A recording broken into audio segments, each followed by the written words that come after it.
من لساني يفقهوا قولي. رضيت بالله ربا وبالإسلام دينا وبمحمد صلى الله عليه وسلم نبيا ورسولا.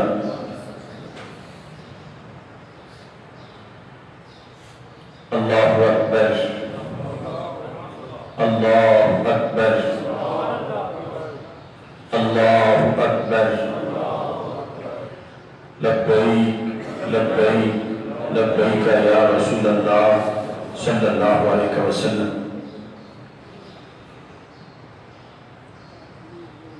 الحمدللہ الذی شرفنا بحلول شہر رمضان والصلاة والسلام على حبیبہ سید الانس والجان وعلى آلہ واصحابہ فی کل حین وآن. اما بعد فاعوذ باللہ من الشیطان الرجیم. بسم اللہ الرحمن الرحیم. شہر رمضان الذی انزل فیہ القرآن. صدق اللہ العظیم وصدق رسولہ النبی الکریم الامین. ان اللہ وملائکتہ یصلون علی النبی یا ایھا الذین آمنوا صلوا علیہ وسلموا تسلیما. الصلاۃ والسلام علیک یا سیدی یا رسول اللہ وعلی الصلاة والسلام علیکہ یا سیدی یا خاتم النبیین وعلا آلکہ واصحابکہ یا اول النبیین و یا آخر النبیین. مولا صلی وسلم دائما ابدا علی حبیبک خیر الخلق کلہم منزہ عن شریک فی محاسنہ وجوہر الحسن فیہ غیر منقاسم. محمد تاج رسل اللہ قاطبتا محمد صادق الاقوال والکلم. محمد ذکرہ روح لانفسنا محمد شکرہ فرد علی الامم. رب صلی وسلم دائما ابدا علی حبیبک خیر الخلق کلہم. اللہ تبارک و تعالی جل جلالہ وعم نوالہ وتم برہانہ وعظم شانہ وجل ذکرہ وعز اسمہ کی حمد و ثنا اور حضور سرور کائنات مفخر موجودات زینت بزم کائنات دستگیر جہاں غم گسار زمان سید سروران حامی بے کسان قائد المرسلین خاتم النبیین احمد مجتبی جناب محمد مصطفیٰ صلی اللہ علیہ وآلہ وصحابہ وبارک وسلم کے دربار گوہر بار میں ہدیہ درود و سلام عرض کرنے کے بعد السلام علیکم ورحمۃ اللہ وبرکاتہ.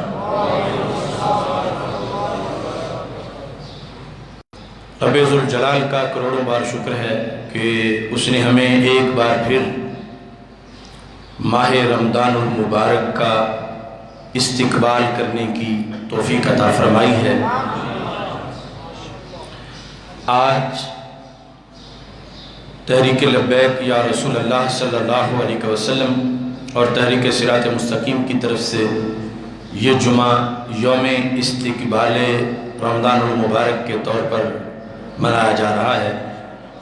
اور اسی سلسلہ میں یہاں پر مرکز صراط مستقیم رضا مجتبی گوجرانوالہ میں استقبال رمضان کانفرنس کا انعقاد کیا جا رہا ہے۔ میری دعا ہے خالق کائنات جل جلالہ ہم سب کو صحت و عافیت کے ساتھ اس مقدس مہینے کا استقبال کر کے پھر اس میں اس کے آنے پر دنوں کو روزہ رکھ کے راتوں کو تراویح پڑھ کے کثرت سے نوافل ادا کر کے صدقہ و خیرات کر کے رب ذوالجلال ہمیں تقوی کا اعلیٰ مقام حاصل کرنے کی توفیق عطا فرمائے۔ رمضان المبارک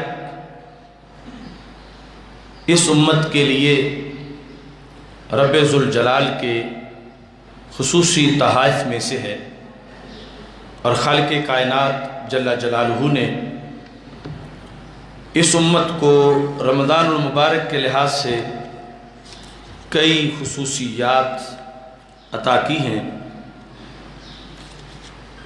آج ہم جو استقبال کا لفظ استقبال رمضان کانفرنس میں استعمال کر رہے ہیں،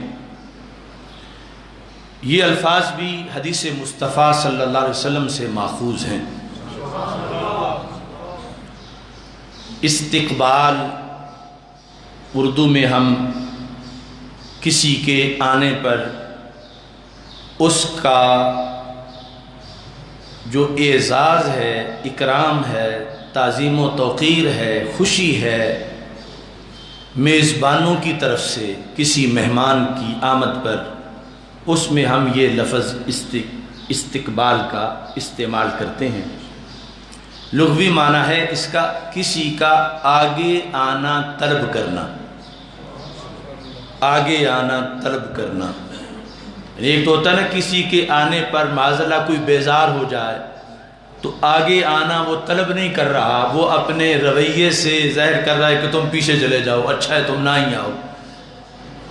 تو استقبال یہ ہے کہ کسی کا آگے آنا اپنے لفظوں سے، اپنے چہرے کی خوشی سے، اپنے رویے سے، اپنے پکڑے ہوئے بینروں سے کسی کا آگے آنا طلب کرنا، یہ استقبال ہے۔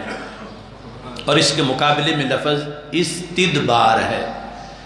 استدبار کا مطلب ہوتا ہے پیٹھ پھیرنا، اور پھر پیٹھ پھیرنے کو طلب کرنا۔ استدبار کہ ہماری طرف منہ نہ کرو بلکہ ہماری طرف تو تم پشت کرو، منہ دوسری طرف کر لو، وہ ہوتا ہے استدبار، اور یہ ہے استقبال۔ تو بہقی نے شعب ایمان میں 3 جلد کے اندر حدیث نمبر 3621 اس نمبر پر یہ حدیث ذکر کی ہے۔ حضرت انس بن مالک رضی اللہ تعالی عنہ اس حدیث کے راوی ہیں۔ کہتے ہیں لما اقبال شہر رمضان، اقبال اس کا مصدر ہے اقبال، یہ جو ہم نام بھی اقبال رکھتے ہیں، ہمارے حاجی اقبال صاحب ادھر بیٹھے ہوئے ہیں۔ اقبال، اقبال کا مطلب بھی آگے آنا ہوتا ہے۔ تو اقبال لما اقبال شہر رمضان، جب رمضان کا مہینہ آ گیا، یعنی آ گیا سے مراد ہے کہ بالکل قریب آ گیا، چاند طلوع ہونے کا موقع آ گیا۔ قال رسول اللہ صلی اللہ علیہ وسلم، تو رسول پاک صلی اللہ علیہ وسلم نے ارشاد فرمایا سبحان اللہ ما تستقبلون، سبحان اللہ ما تستقبلون، فرمایا اللہ کی حمد و ثنا ہے، کیا شان ہے اللہ کی۔ ما تستقبلون، صحابہ تم کتنی عظیم چیز کا استقبال کر رہے ہو؟ سبحان اللہ ما تستقبلون، کیا مہینہ آیا ہے، کیا موسم آیا ہے، کیا عظیم وقت آیا ہے۔ سبحان اللہ ما تستقبلون، یعنی لفظ ما کے اندر رسول پاک صلی اللہ علیہ وسلم نے کروڑوں عظمت کے مضامین کو بیان کر دیا۔ ما تستقبلون، کیا عظیم چیز کا تم استقبال کر رہے ہو، عظیم مہینے کا تم استقبال کر رہے ہو۔ سبحان اللہ، کیا شان ہے اس مہینے کی۔ وَمَاذَا يَسْتَقْبِلُكُمْ، سبحان اللہ، میری امت کون کون سی نعمتیں تمہارا استقبال کر رہی ہیں۔ یہ دونوں لفظ اکٹھے ارشاد فرمائے، جس کو فضائل شہر رمضان کے اندر امام بہقی نے شعب ایمان میں ذکر کیا۔ سبحان اللہ ما تستقبلون وماذا یستقبلکم، کہ تم بھی استقبال کر رہے ہو، تمہارا بھی کوئی استقبال کر رہا ہے۔ تستقبلون، اس میں فاعل ہے امت صحابہ رضی اللہ تعالیٰ عنہم، اور ان کی نیابت میں آج مثلاً ہم آمد رمضان کے منتظر ہیں، تو سرکار دو عالم صلی اللہ علیہ وسلم نے قیامت تک اپنی امت کو ایسے موقع پر فرما دیا، سبحان اللہ ما تستقبلون، اللہ کی قدرت، اللہ کی شان کہ کتنی عظیم گھڑیوں کا اور کتنے عظیم مہینے کا تم استقبال کر رہے ہو۔ وَمَاذَا يَسْتَقْبِلُكُمْ، یہاں پر یستقبلو میں استقبال کا جو فاعل ہے ضمیر وہ ماذا کی طرف راجع ہے، کہ وہ کیا نوازشات ہیں جو تمہارا رستہ دیکھ رہی ہیں، کہ اس مہینے کی وجہ سے جو تمہیں ملیں گی، وہ کیا بشارتیں ہیں، وہ کیا برکتیں ہیں، وہ کیا رحمتیں ہیں، وہ کیا سعادتیں ہیں، وہ کتنے انعامات ہیں جو تمہارے لیے منتظر ہیں کہ یہ مہینہ آئے اور یہ امت یہ کام کرے اور ان کو یہ انعامات دیے جائیں۔ مطلب یہ ہے کہ تم رمضان کے استقبال میں ہو اور رمضان تمہارے استقبال میں ہے، یعنی دونوں طرف سے یہ اہتمام ہے۔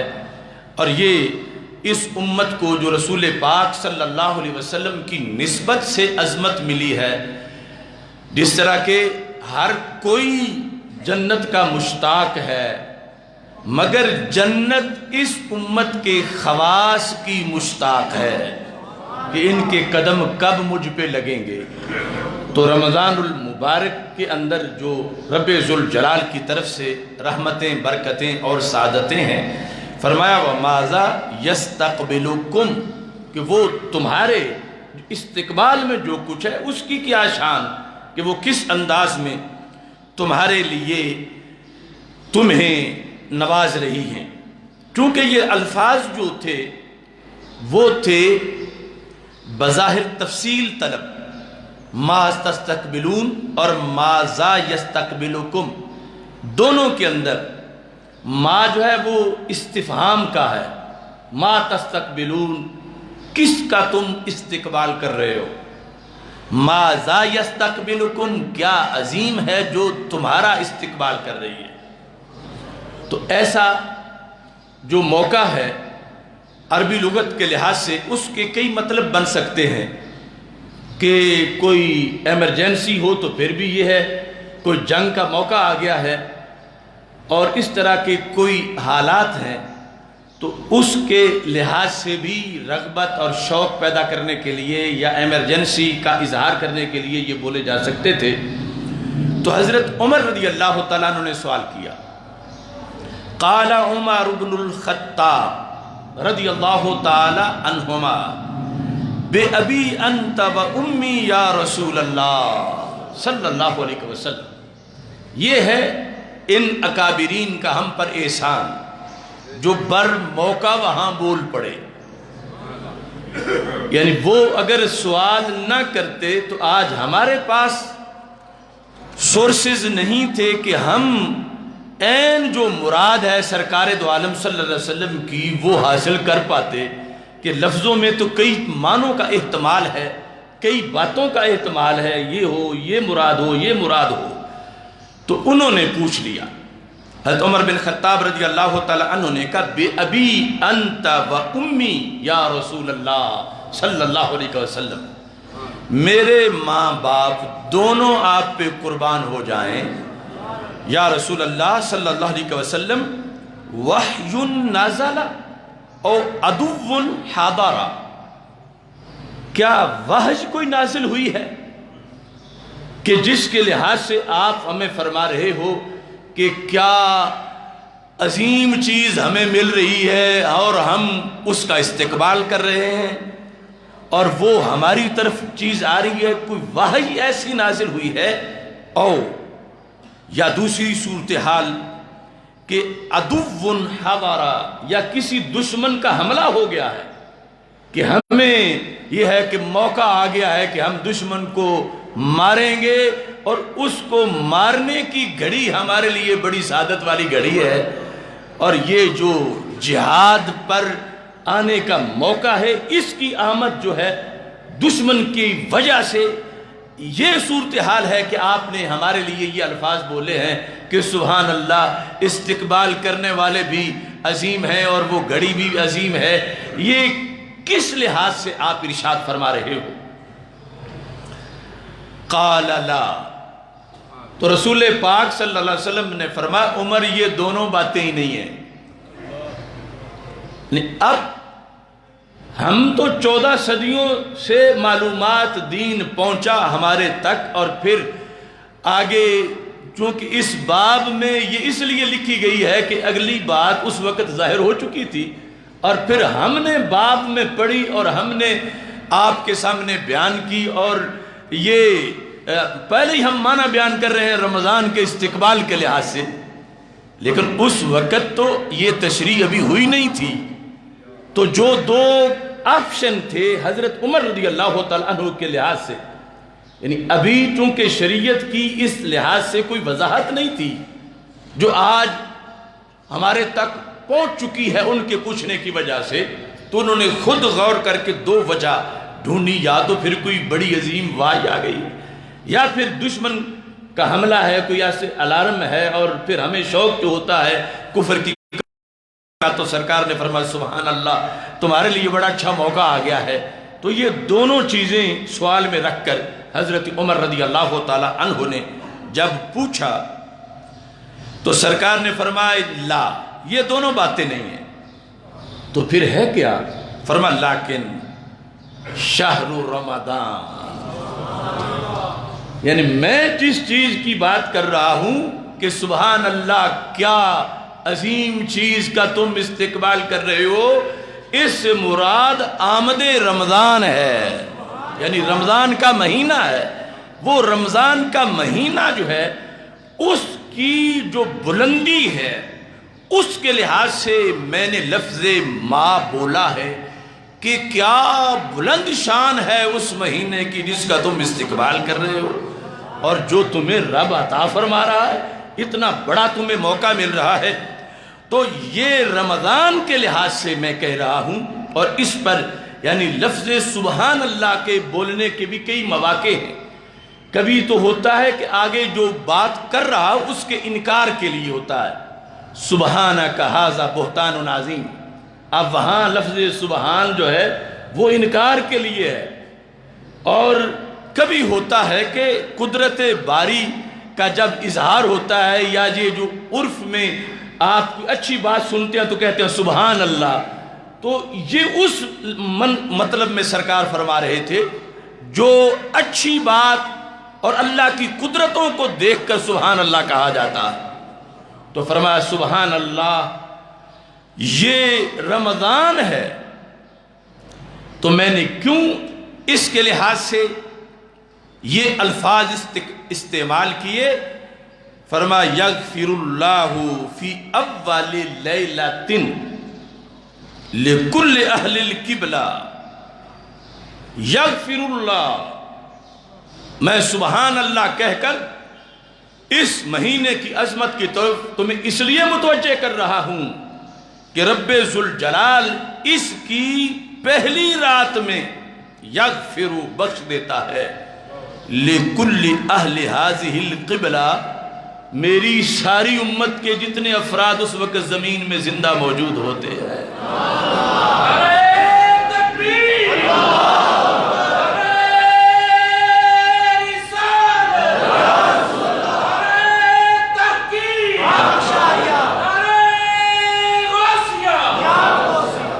تو یہ فرمایا اس لحاظ سے میں نے تمہیں یہ خبر دی کہ عام مہینہ نہیں، جس کی پہلی رات اتنی عظیم ہے تو پہلا عشرہ کتنا عظیم ہوگا، اس کا پھر دوسرا کتنا عظیم ہوگا، پھر تیسرا کتنا عظیم ہوگا۔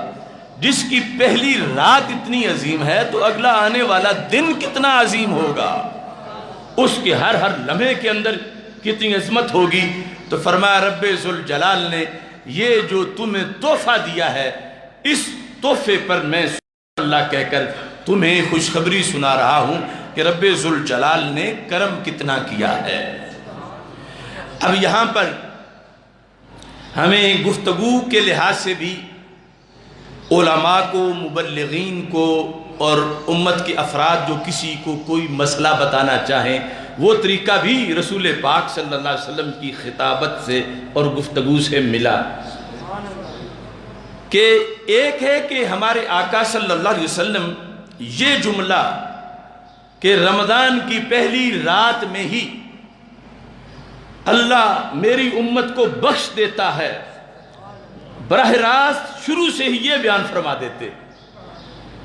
اور ایک یہ ہے کہ جب تجسس پیدا ہوا، سوال کیا گیا اور پھر سوال کے جواب میں سرکار نے یہ ارشاد فرمایا، یعنی پہلے اذہان میں ایک تلاش شروع ہوئی کہ یہ ما تقبلون ہے کیا، یہ کس پر سبحان اللہ کہا جا رہا ہے۔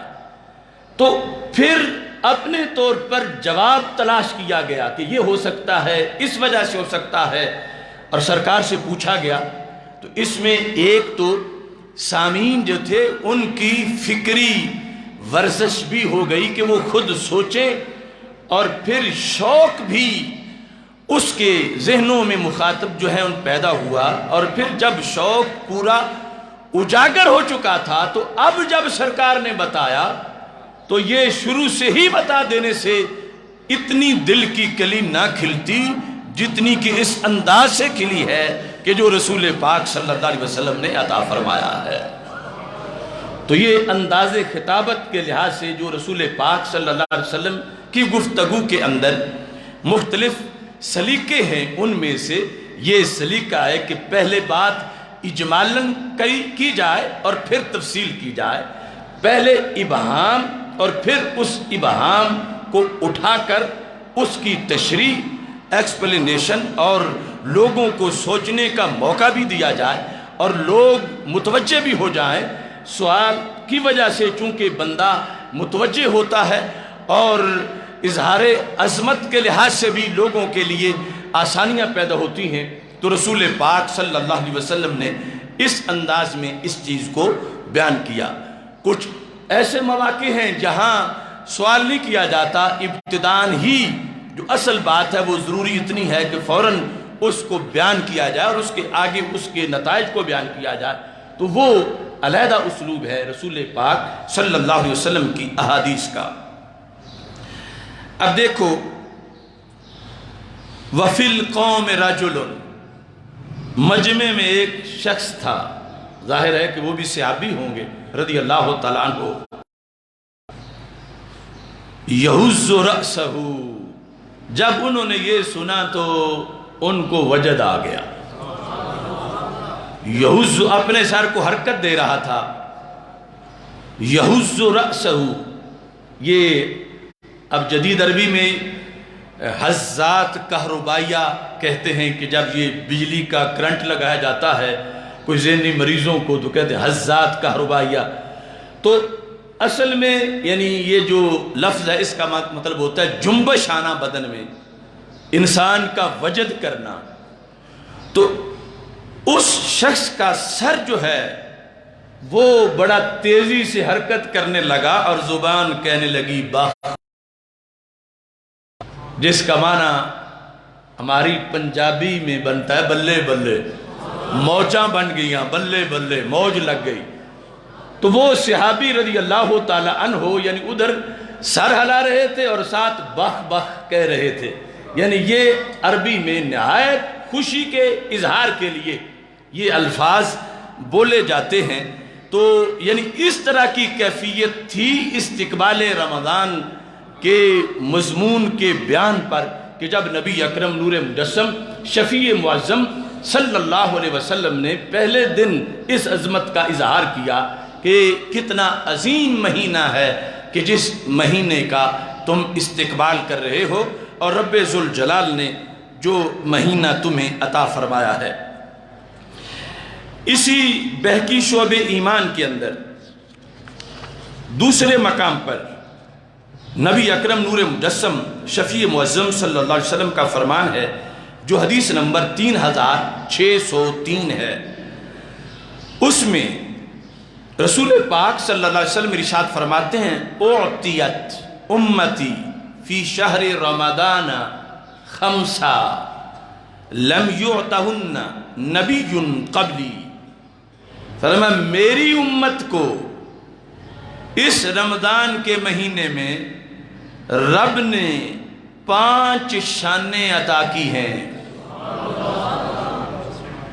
دے دی گئی ہیں. یعنی ماضی کا صیغہ ہے اعطیت امتی، میری امت کو نواز دیا گیا ہے، میری امت کو یہ چیزیں عطا کر دی گئی ہیں رمضان کے مہینے میں. کتنی چیزیں؟ 5. کیسی چیزیں؟ فرما لم یعطہن نبی قبلی، مجھ سے پہلے، بعد میں تو کوئی آ ہی نہیں سکتا نبی، مجھ سے پہلے کسی نبی کو وہ نہیں دی گئی. یعنی نہ انہیں نہ ان کی امت کو، ان کی امتوں کو نہیں دی گئی، میری امت کو دی گئی ہیں. یعنی میری وجہ سے وہ اس امت کی صرف شان ہے اور کسی امت کو وہ مرتبہ نہیں ملا. رمضان المبارک کے لحاظ سے خصوصی کوٹا 5 چیزوں کا. تو اس سے یعنی رمضان میں کثرت سے درود و سلام کا اہتمام ویسے تو ہر وقت ہونا چاہیے، لیکن اس بیس پر بھی کہ اس مہینے میں ہمیں رب نے سرکار کی نسبت سے اتنا نوازا ہے کہ جس کا دوسری امتوں کے لحاظ سے کبھی تصور بھی نہیں کیا جا سکتا. تو وہ کیا چیزیں ہیں؟ نبی اکرم نور مجسم شفیع معظم صلی اللہ علیہ وسلم ارشاد فرماتے اما واحدہ. اب یہ بھی بیان خطابت ہے، خطابت نبوت. 5 اور پھر ان 5 میں سے ایک یہ ہے، دوسری یہ ہے، تیسری یہ ہے. فرمایا اما واحدہ، ان 5 میں سے پہلی چیز جو کسی امت کو نہیں ملی، صرف میری امت کو ملی میری وجہ سے، وہ ہے فَإِنَّهُ إِذَا كَانَ أَوَّلُ لَيْلَةٍ مِّن شَهْرِ رَمَضَانَ، کہ جب رمضان کی پہلی رات ہوتی ہے، پہلی رات، نظر اللہ تعالی الیہم، تو اللہ میری امت ساری کی طرف نظر رحمت سے دیکھتا ہے. یعنی ایک تو مطلقاً دیکھنا، وہ تو کوئی شے چھپی نہیں سکتی کائنات کی اللہ کی نظر سے، لیکن ہر کوئی نہیں کہہ سکتا مجھ پہ رب کی نظر ہے. اللہ کی پر وہ ایک خاص مقام ہے، چھپ کوئی نہیں سکتا. لیکن جو خاص اللہ کی نظر رحمت ہے، خصوصی نظر رحمت، جس کا آگے اثر بھی اس حدیث میں کچھ سے ملتا پھر کیا ہے، تو رسول پاک صلی اللہ علیہ وسلم فرماتے ہیں یہ رمضان میں صرف میری امت کا ہی کوٹا ہے جو اس وقت زندہ ہے اور جو قیامت تک میرا کلمہ پڑھیں گے. جب بھی جس صدی کا بھی جس سال کا بھی رمضان آئے گا اس کی پہلی رات کا یہ کوٹا ہے۔ نظر اللہ تعالی الیہم، اللہ ان کی طرف نظر رحمت فرمائے گا۔ ومن نظر اللہ الیہ لم یعذبہ ابدا، تو پھر اس سے کیا ہوگا؟ اگر رب نظر رحمت فرما دے گا تو ان لوگوں کو کیا ملے گا؟ تو ہمارے آقا صلی اللہ علیہ وسلم فرماتے ہیں جس پر رب کی ایک ہے کہ اللہ اسے پیار سے دیکھ لے پھر اسے کبھی بھی یہ ہے عام دیکھنے میں اور خاص دیکھنے میں فرق۔ نظر رحمت، اور پھر نظر رحمت وہ جو اس رات کے کوٹے میں ہے اس امت کے لیے، اور وہ صرف اس وقت کے ساتھ خاص نہیں تھی، قیامت تک اس امت کے لیے یہ فضیلت موجود ہے۔ یعنی اس کے پاس اگرچہ بینک بیلنس نہ بھی ہو، امریکہ والی سہولتیں نہ بھی ہوں، آج بھی جب کرونا وائرس کے اس موسم کے اندر جب رمضان آ رہا ہے تو امت کو پہلے سے یہ نیت کرنی چاہیے اور یہ امید رکھ لینی چاہیے کہ ہمیں کرونا کیا کہہ سکتا ہے، جبکہ ہماری تو وہ خصوصی رات آ رہی ہے کہ جس میں رب نے ہمیں پیار سے دیکھنا۔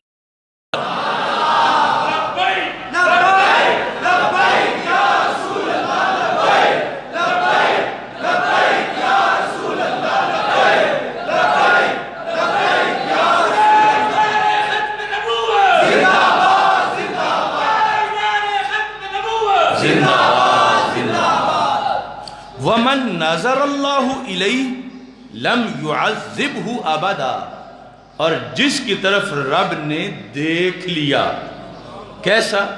پیار سے۔ کب؟ اس رات میں۔ اس کے لیے خصوصی طور پر فرمایا لم یعذبہ ابدا، رب اسے کبھی بھی عذاب نہیں دے گا۔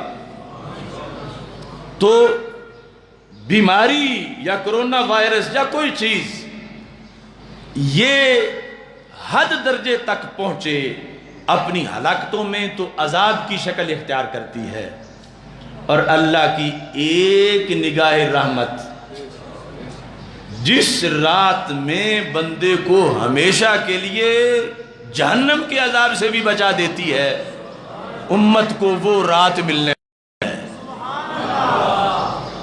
امت مسلمہ کو نہ نصارہ کو، نہ ہندوؤں کو، نہ سکھوں کو، نہ مجوسیوں کو، نہ پارسیوں کو، نہ قادیانیوں کو، یہ امت مسلمہ کا کوٹا ہے۔ اس واسطے ہمیں نا امید ہونے کی کیا ضرورت ہے کہ جب ہمارے آقا صلی اللہ علیہ وسلم ہر موسم کے اندر ہی ہمارا کوٹا فکس کروا گئے ہیں، صرف ہم نے اس لسٹ میں رہنا ہے کہ ہم اللہ کے بندے ہیں، ہم امت مسلمہ کے فرد ہیں، ہم ختم نبوت پر یقین رکھتے ہیں اور آگے کوٹا منظور ہے قیامت تک۔ تو یہ پہلی چیز جو اس امت کو ہمیشہ کے لیے رمضان المبارک میں عطا کر دی گئی، لیکن شرط ہے کہ امت کا فرد ہو، امت مسلمہ کا، کہ جو رسول اکرم صلی اللہ علیہ وسلم کی غلامی کا پٹا گلے میں ڈالے ہوئے ہیں۔ وَأَمَّا الثَّانِيَةُ، دوسری چیز اس امت کو جو رب نے دے دی، اب اس وقت تو ہیں روزے دار صدیق و عمر، زبیر، سعد و سعید رضی اللہ، ان کے مقدس چہرے اور ان کے جو مقدس منہ ہیں ان کے اندر سے آنے والی خوشبو، لیکن کمال سرکار کا فرمان ہے، فرمایا میں نے یہ بھی پوری امت کو دیا ہے قیامت تک کے لیے۔ فرمایا دوسرا یہ ہے فَإِنَّ خُلُوفَ أَفْوَاهِهِمْ، ان کے منہوں کی خوشبو، منہوں کی خوشبو، حین یمسونا، پچھلے پہر جب معدہ خالی ہونے کی وجہ سے انسان کے منہ میں ایک خوشبو پیدا ہوتی ہے، ہین یمسونا، وہ وقت کہ جب رب کی فرمان پہ عمل کرتے ہوئے نہ کھا کے نہ پی کے پچھلے ٹائم زور کے بعد عصر مغرب کے اس سیزن میں فرمائے میری امت کی یہ شان ہے کہ یہ رب کو اتنے پیارے ہیں کہ ان کو روزے کے نتیجے میں جو منہ کے اندر یہ خوشبو بنتی ہے اللہ کو کستوری سے بھی پیاری لگتی ہے۔ اطیب عند اللہ من ریح المسک، خوشبوری کستوری سے زیادہ، کستوری کے برابر نہیں، اطیب کستوری سے زیادہ، اور فرمایا یہ بھی اس امت کی خصوصیت ہے۔ اب یہاں سے بھی جو قرب کا مرتبہ میسر آیا اس امت کو وہ بھی امتیازی مرتبہ ہے اور امتیازی شان ہے۔ اللہ کے جو اوصاف و کمالات ہیں، عقیدہ توحید ہے، تو اس میں ایک چیز یہ بھی ہے کہ رب سونگنے سے پاک ہے۔ یہ خوشبو سونگنا انسانی حواس احساس میں سے ہے، اللہ اس سے پاک ہے۔ تو پھر یہاں جو اطیب عند اللہ من ریح المسک، اس کا پھر کیا مطلب بنے گا؟ اسی مسجد میں ہم نے کئی سال پہلے ایک جمعہ اس موضوع سے پڑھایا تھا، روزے دار کے منہ کی خوشبو، اور اس میں صرف اسی خوشبو پہ ساری بات ہوئی تھی۔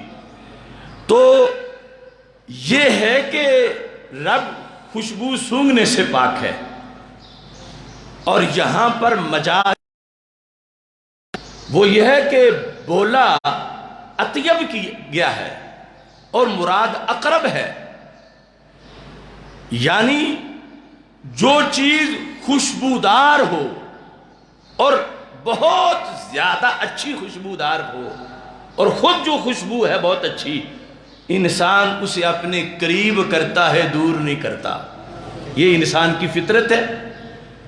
تو یہاں بولا گیا ہے اطیب، مراد ہے اقرب۔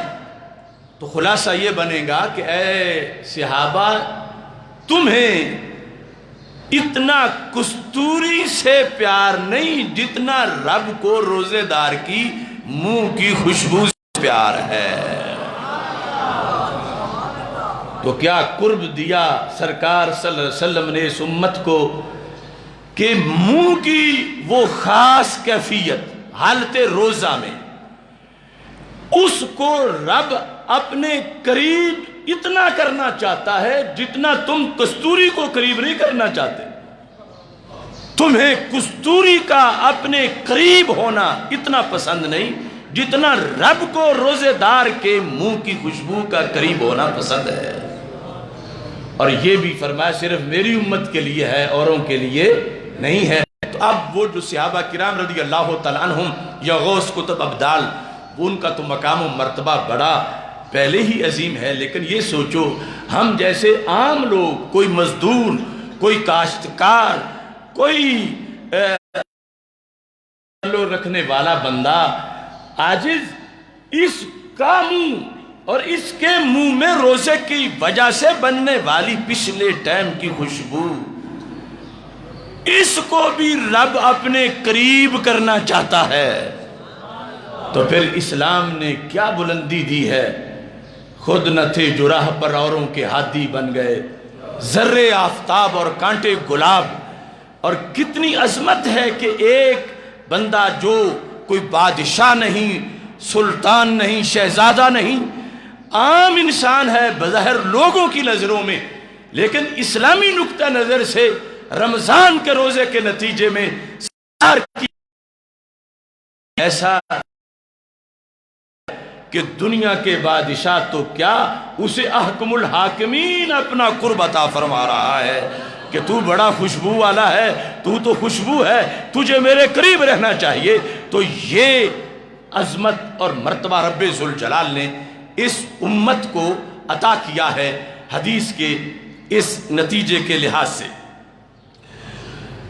اسی طرح اما الصالحہ، ثالثہ، یہ دو چیزیں بیان کی اس حدیث کی۔ تیسری اختصار سے کرتا ہوں، فَإِنَّ الْمَلَائِكَةَ تَسْتَغْفِرُ لَهُمْ فِي كُلِّ يَوْمٍ وَلَيْلَةٍ کہ فرشتے رمضان کی ہر رات اور ہر دن میں پوری امت کے لیے استغفار کرتے ہیں۔ یہ اس امت کو تحفہ دیا گیا اور کسی کو تحفہ نہیں دیا گیا، اور یہ بھی قیامت تک کے لیے۔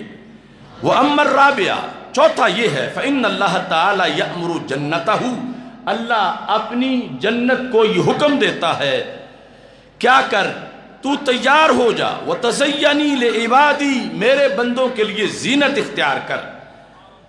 یہ وَأَمَّا الْخَامِسَةُ، پانچویں چیز یہ ہے، فَإِنَّهُ إِذَا كَانَ آخِرُ اللَّيْلَ غَفَرَ لَهُمْ جَمِيعًا، کہ جب آخری رات آتی ہے رب پھر سب کو بخش دیتا ہے۔